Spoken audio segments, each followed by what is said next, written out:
Big ബോസിലൂടെ ആരാധകരെ സൃഷ്ടിച്ച താരമാണ് അഖിൽ മാരാർ. അടുത്തിടെ അദ്ദേഹത്തിന്റെ സാമ്പത്തിക സ്രോതസ്സുമായി ബന്ധപ്പെട്ട് സാമൂഹിക മാധ്യമങ്ങളിൽ ഏറെ വിമർശനങ്ങൾ ഉയർന്നിരുന്നു. ഇതിൽ പ്രത്യേകിച്ച് രംഗത്തെത്തിയിരിക്കുകയാണ് അദ്ദേഹം.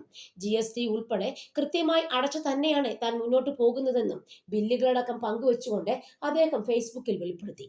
ബിഗ് ബോസ് റിയാലിറ്റി ഷോയിലൂടെ ജീവിതം മാറിമറിഞ്ഞ താരമാണ് അഖിൽ മാരാർ. ഷോയ്ക്ക് ശേഷം സാമ്പത്തികമായി ഏറെ ഉയർച്ചയാണ് അഖിലിനുണ്ടായത്. ആഡംബര വാഹനങ്ങളും ഫ്ളാറ്റുമെല്ലാം അഖിൽ സ്വന്തമാക്കിയിരുന്നു. അടുത്തിടെ ആഡംബര ബൈക്കും അദ്ദേഹം സ്വന്തമാക്കിയിരുന്നു. ഇതിന് പിന്നാലെയായിരുന്നു സാമ്പത്തിക സ്രോതസ്സുമായി ബന്ധപ്പെട്ട ചോദ്യങ്ങൾ ഉയർന്നത്. എന്റെ വരുമാനമാണ് പലർക്കും ആവലാതി. കൃത്യമായി GST ഉൾപ്പെടെ അടച്ചു മുന്നോട്ടു പോകുന്ന ഒരു വ്യക്തിയാണ് ഞാൻ. മുകളിൽ കൊടുത്ത പോലെ പങ്കെടുക്കുന്ന എല്ലാ പരിപാടികൾക്കും ഇൻവോയിസ് നൽകി GSTയും ഇൻകം ടാക്സും അടച്ചാണ് ഞാൻ വരുമാനം പറ്റുന്നത്.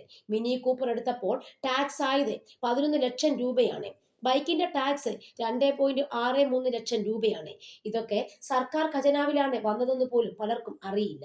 ഞാൻ പങ്കെടുത്തിട്ടുള്ള എല്ലാ പരിപാടികളും പെയ്ഡ് ആണ്. ബന്ധങ്ങളുടെ പേരിൽ മേടിക്കുന്ന തുക വ്യത്യാസം വരും എന്ന് മാത്രം. എന്റെ എല്ലാ ഇന്റർവ്യൂസും പെയ്ഡ് ആണ്. 1 ലക്ഷം രൂപയും GSTയും തന്നാണ് കേരളത്തിലെ പ്രധാനപ്പെട്ട ഓൺലൈൻ മാധ്യമങ്ങൾ എന്റെ അഭിമുഖങ്ങൾ എടുത്തിട്ടുള്ളത്. അതിന്റെ ഇൻവോയിസ് ആർക്കെങ്കിലും വേണമെങ്കിൽ അയച്ചു തരാം. 2 ദിവസം മുമ്പ് ഷെയർ മാർക്കറ്റിൽ നിന്നും ഒരു 15,000 രൂപ പ്രോഫിറ്റ് ലഭിച്ചതിന്റെ കൂടി സ്ക്രീൻഷോട്ട് ഇടുന്നുണ്ട്. ഇതുപോലെ എത്രയോ തവണ. പിന്നെ വിദേശത്ത് നിന്നും ലഭിക്കുന്നത് അവിടെ തന്നെ താൻ ഇൻവെസ്റ്റ് ചെയ്തിട്ടുണ്ട്. എല്ലാ GCC രാജ്യത്തും ഞാൻ പോകുന്നത് കൃത്യമായി ശമ്പളം വാങ്ങി തന്നെയാണ്. ദുബായിലെ ഒരു മീഡിയ കമ്പനിയിൽ നിന്നും 15,000 ദിർഹം ശമ്പളം അടുത്തിടെ വരെ എനിക്ക് ലഭിച്ചിരുന്നു. ഞാൻ ഒരു സിനിമയിൽ പ്രധാന വേഷം അഭിനയിച്ചിരുന്നു. ഒന്നിലധികം സിനിമകൾക്ക് അഡ്വാൻസ് ലഭിച്ചിട്ടുണ്ട്. യൂട്യൂബിൽ നിന്നും ഫേസ്ബുക്കിൽ നിന്നും എനിക്ക് വരുമാനമുണ്ട്. നാളിതുവരെ വലിയ ഓഫർ ഉണ്ടായിട്ടും യുവതലമുറയെ നശിപ്പിക്കുന്ന ഗെയിമിംഗ് ആപ്പുകൾ ഞാൻ പ്രൊമോഷൻ ചെയ്തിട്ടില്ല. എനിക്ക് വിശ്വാസം വരാത്ത ഒരു പ്രോഡക്റ്റ് പോലും പരസ്യം ചെയ്തിട്ടില്ല. ഇനി മറ്റുള്ളവരെ സഹായിക്കുന്ന കാര്യം എനിക്ക് ആരെയും ബോധിപ്പിക്കേണ്ട കാര്യമില്ല. ഞാൻ കൊടുത്തത് എനിക്ക് വാങ്ങിയവർക്കും ഈശ്വരനും മാത്രം അറിഞ്ഞാൽ മതി.